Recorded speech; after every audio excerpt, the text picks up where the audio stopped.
అన్న ఈసారి big boss 9 promo వచ్చింది, ఎలా అనిపిస్తుంది మీకు? అన్న చాలా చాలా అసలు ఊహించలేదన్న ఈ రకంగా ఉంటుంది. ఎందుకంటే చూడన్నా, నేను బిగ్ బాస్ 1 నుంచి బిగ్ బాస్ 8 వరకు చూసినా కాబట్టి నేను బిగ్ బాస్ బానిస్తాను అని చెప్పాలంటే. సో నాకు బిగ్ బాస్ ప్రతి పాయింట్ నాకు తెలుసు కాబట్టి చెప్తున్నా. సెప్టెంబర్లో బిగ్ బాస్ వస్తుంది అన్న, జూలై ఎండింగ్లో బిగ్ బాస్ ప్రోమో వస్తుంది. కానీ మీరు చూసుకోండి, సెప్టెంబర్లో రావాల్సిన బిగ్ బాస్కి జూలైకి రావాల్సిన ప్రోమోకి అసలు ఇప్పుడు రావాల్సిన ప్రోమో అసలు ఏంది? అసలు ఈ టైం బిగ్ బాస్ ప్రోమో రాకూడదు. యాక్చువల్గా 2 డేస్ ముందు బిగ్ బాస్ ప్రోమో రావడం అనేది అసలు ఊహించలేదు. ఇంకోటి అన్న, బిగ్ బాస్ ప్రోమో ఎప్పుడైనా సరే కానీ పొద్దున లేదా మధ్యాహ్నం కానీ బిగ్ బాస్ ప్రోమో వస్తుంది. కానీ ఇప్పుడు ఎప్పుడు ఊహించని విధంగా బిగ్ బాస్ ప్రోమో నైట్ వచ్చింది, 9 o'clock. అది నిజంగా చాలా డిఫరెంట్ అయిపోవచ్చు. ఇంకోటి బిగ్ బాస్ ప్రతి బిగ్ బాస్ నాగార్జున అనుకున్నాం. కానీ ఈసారి బిగ్ బాస్ ప్రోమో చూసినప్పుడు నాగార్జున లుక్స్ కానీ గెటప్స్ కానీ చాలా బాగా అనిపించింది అన్న. అసలు నేను ఈ రకంగా నాగార్జున అసలు ఊహించలేదు. డైలాగ్ డెలివరీ ఉందా నిజంగా మామూలు డైలాగ్ డెలివరీ. ఆటలో అలసి వస్తున్నంత మాత్రం గెలుపు రాదు. ఈసారి చదరంగం కాదు రణరంగం అనే డైలాగ్ కానీ చాలా చాలా బాగుంది. ఈసారి మాత్రం ఊచకోతుంటుంది అన్న. ఈసారి కామన్ మ్యాన్ గా ఎంట్రీ ఉందా బిగ్ బాస్ లో? అవునన్నా, ఈసారి 3 నుంచి 4 వరకు బిగ్ బాస్ లో కామన్ మ్యాన్ కి ఎంట్రీ నడుస్తుంది. సో నిజంగా ఈ ప్రాసెస్ కూడా యాక్చువల్గా నేను ఇందాక చెప్పినట్టుగా ఈ ప్రాసెస్ లేట్ ఉండాలి. కానీ కేవలం కామన్ మ్యాన్స్ లో ఇంటర్వ్యూ చేయడం కోసం ఈ ప్రాసెస్ ముందు పెట్టాలనిపిస్తుంది. కానీ ఒక వింత విషయం చెప్పాలి, నిజంగా గ్రూప్ 1 కానీ గ్రూప్ 2 కానీ ఎటువంటి జాబ్స్ గవర్నమెంట్ జాబ్స్ ఉన్నా కూడా నిజంగా అసలు ఎవరు అప్లై చేసుకోరన్నా. ఓన్లీ ప్రిపేర్ అయ్యే వాళ్ళు అప్లై చేసుకుంటారు. మిగతా నాకు రాదులే, నాకు అసలు వద్దులే అన్నట్టుగా అసలు దాన్ని అప్లై కూడా వారు.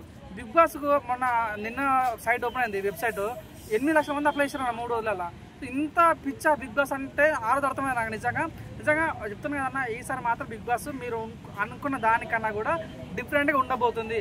ఈసారి నాగార్జున యొక్క హోస్టింగ్ కానీ కంటెస్టెంట్లు కానీ ఒకటి నాకైతే ఇన్ఫర్మేషన్ వచ్చిన విషయం ఏంటంటున్నా, ఇంతమంది అప్లై చేస్తారు కదా, ఇంతమందిలో 200 మంది మాత్రమే సెలెక్ట్ చేస్తారు. వాళ్ళ 200 మంది నుంచి 100 మందిని కాల్స్ ద్వారా సెలెక్ట్ చేస్తారు. 100 మందిలో నుంచి మళ్ళీ గ్రూప్ డిస్కషన్ పెట్టి 40 మంది సెలెక్ట్ చేస్తారు. 40 మందిలో మన ఎక్స్ కంటెస్టెంట్స్ ఇంతకుముందు వచ్చిన పాత కంటెస్టెంట్ బిగ్ బాస్ ఉంటారు కదా, వాళ్ళందరూ తాలి 40 మందిని అసలు అరుడా కాదా, వీళ్ళ యొక్క గుణాలు ఎలా ఉన్నాయి అన్నట్టు 40 మంది నుంచి 15 మందిని తీస్తారు. ఆ 15 మంది అగ్ని పరీక్షకు షో పెట్టి అందులో వచ్చి 3-4 ఫైనల్ చేసి ఆ అగ్ని పరీక్ష ద్వారా మన ఓటింగ్ ద్వారా వాళ్ళని ఫైనల్ కనిపించే ఛాన్స్ అయితే నాకు క్లియర్ కట్ కనిపిస్తుంది. ఈసారి మాత్రం 3-4 బిగ్ బాస్కి వెళ్ళే ఛాన్స్ అయితే క్లియర్ కట్ కనిపిస్తుంది. మన కూడా డైలాగ్ డెలివరీ మాత్రం చాలా బాగుంటున్నాం. నాగార్జున గెటప్స్ కానీ ఈసారి బిగ్ బాస్కి వెళ్ళాలంటే యుద్ధం కాదు, ప్రపంచం జరగాలి. అంటే ప్రపంచం అంటే ఏదన్నా మీరు ప్రపంచం ఇంగ్లీష్లో కొట్టుకోండి, పిఆర్ వస్తుంది. అంటే అవునాక పిఆర్ గట్టిగా ఉండాలని ఇండైరెక్ట్గా చెప్తున్నమాట. సో మీరు అవునన్నా కాదన్నా ఈసారి పిఆర్ గట్టిగా ఉండాలి. మీరు ఎంత బలంగా ఆడినా కూడా పిఆర్ లేకుంటే ఏం అవ్వద్దు అన్నట్టు కనిపిస్తుంది.